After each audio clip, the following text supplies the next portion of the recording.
Pessoal, dentre os 10 erros que eu estou comentando, né, nessa série, o fillet, ele não é só um erro fatal na matrizaria, ele é um erro fatal também na modelagem. E ele exige uma série de detalhes, uma série de coisas que não é tão simples de se fazer. Então, por que o fillet é obrigatório? Vamos começar por aqui para poder entender melhor, né? Ele é importante por causa do fluxo de material. O material injetado, né, flui muito melhor por áreas onde você não tem quina, ela tem curvatura, né? A resistência mecânica também. Os cantos vivos, eles são pontos de concentração de tensão. E quando ele tem curvatura, isso diminui essa tensão, né? Outra coisa é a estética. Eu não vou ficar só na parte teórica, não, mas eu precisava mostrar isso para vocês, né? Então, existe uma regra aqui espacial que é o seguinte: se eu tenho uma quina viva assim, eu preciso saber qual é esta distância para eu estabelecer o raio. Se eu não tiver isso, eu vou ter problemas com o raio, mas não é só até aí, tá? A gente já vai ver já isso na prática. E o domínio do fillet, né? Dominar o fillet, como eu coloquei aqui, é o teste de fogo para qualquer modelador. Porque ele é necessário e sempre tem problemas com o fillet. A maioria dos profissionais, como os meus alunos, como muitos que eu conheci, tiveram problemas e depois tiveram que solucionar os seus problemas, mas todos tiveram, que é o que eu quero dizer, né? Então aqui eu tenho um exemplo que eu vou mostrar para você, que é o seguinte: eu tenho aqui cantos vivos, né? Então eu vou começar aqui. Isto aqui é um sólido, vamos dar uma olhada aqui. Ó, Closed Solid Polysurface. Ele está separado, isso aqui vai como uma soleta, né? Então eu já vou isolá-lo para a gente trabalhar só com ele. Então ele é um sólido fechado, até aí maravilha, eu já poderia mandá-lo para a produção, ou para impressão 3D, que não é tanto problema, ou para CNC. No caso da CNC, problema é porque eu já estou na fase da matriz, enquanto na impressão 3D eu estou na fase do protótipo, né?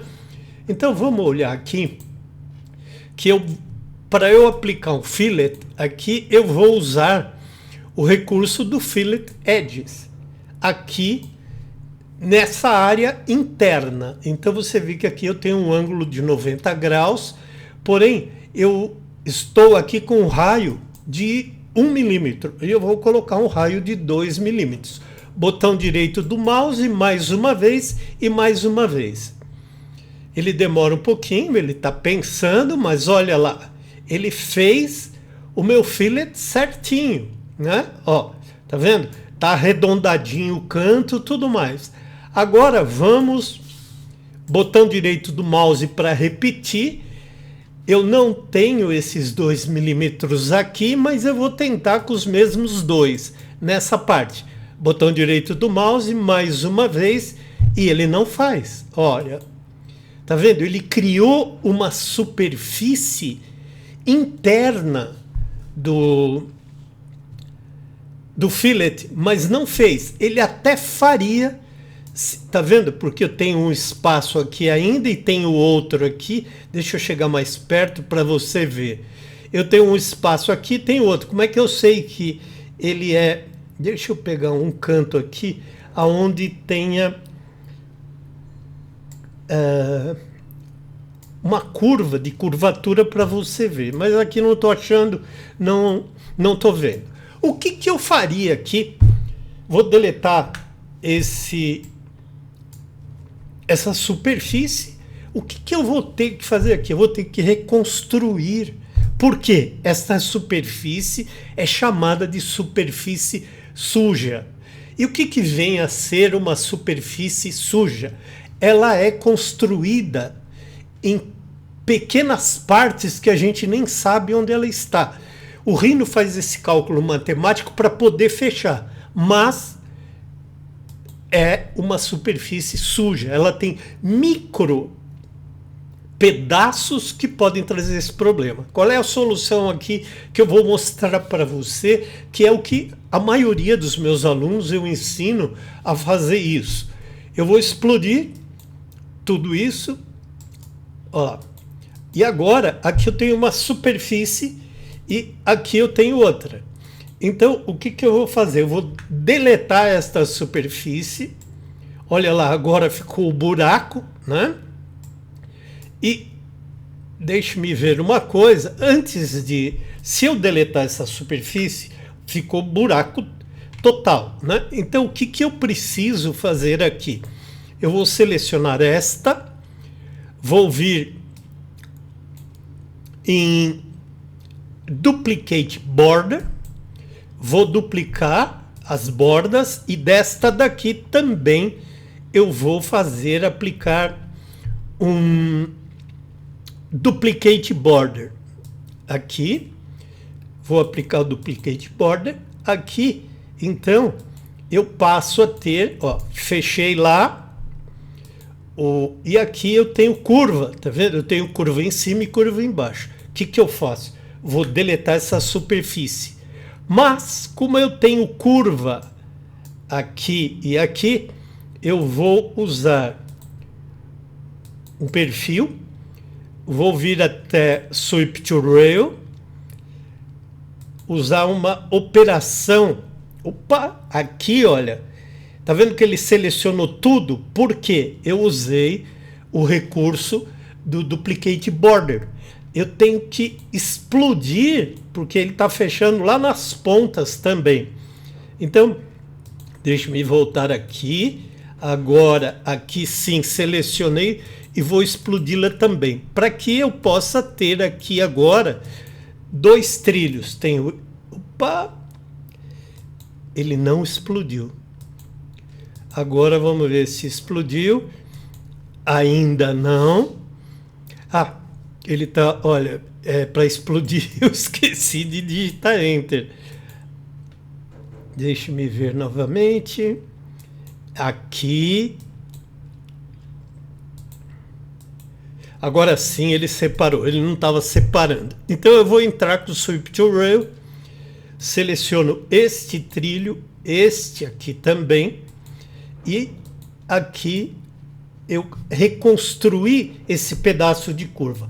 Mas, em função disso que eu coloquei aqui, desse perfil, eu vou ter que selecionar desse lado também e fazer a mesma coisa. Ó, e agora ele fecha dos 2 lados, tá? Mas eu ainda tenho esse buraco aqui em cima. E vou explodir essa curva da mesma forma. Deixa-me ver uma coisa. Aqui, curva. Eu também vou explodi-la. Vou fazer o mesmo traçado, só que um pouco mais para cá, para que eu possa aplicar novamente o Sweep to Rail. Então eu venho aqui, Sweep to, seleciono esta curva, o Sweep fechou daquele lado, a mesma coisa. Existe um botão direito para repetir, existe um recurso aqui, que nesse caso ele não está aparecendo, aqui ó, que é o Closed Sweep, mas aqui ele não aparece por motivos da geometria, tá? Então agora o que eu faço? Seleciono todo o conjunto novamente, né? Você está vendo que ele está aberto aqui na frente, mas essa é uma outra questão. Não tem problema. E eu vou aplicar um join aqui, tá? E agora eu vou tentar fazer novamente opa, não é aqui, é aqui. Eu vou usar o fillet, e vou aplicar. Você observa que ele estava com pedaços, né? E com 2 agora, ele fez, tá vendo? Mesmo com pedaço, olha como ele fez. Mas ele fez por quê? Porque eu substituí a superfície que estava aqui, isso aqui é curva só, deixa eu tirar ela daqui, essa aqui também é curva, e você vê que ele está feito de forma correta e ele está unido a... Isso aqui é curva, eu posso tirar daqui, e tem mais curva aqui, também posso tirar. Isso, no caso, eu deletei as curvas, mas eu poderia eventualmente colocá-la numa layer separada, né? Então eu tenho curvatura aqui, deixa eu utilizar o render para você poder ver melhor. Então aqui, olha, ele tem curva interna e tem curva aqui. Eu coloquei os 2 milímetros aqui para ficar algo exagerado mesmo, para poder te mostrar. Então, esse é um dos recursos. Deixa eu tirar já essa curva daqui para ela não atrapalhar o nosso visual. Então você vê que ele tem curvatura aqui e tem em cima também. Aqui, isso é exagero, é exagerado esses 2 milímetros, mas eu fiz dessa forma para que você pudesse visualizar isso com mais precisão, ver melhor, né? Então nessa aula, ou nesse o costume de falar aula, né? Nesse vídeo eu vou ficando por aqui, eu vejo você no próximo vídeo, que é o 5º erro fatal na matrizaria ou na modelagem de solados. Um grande abraço e até lá.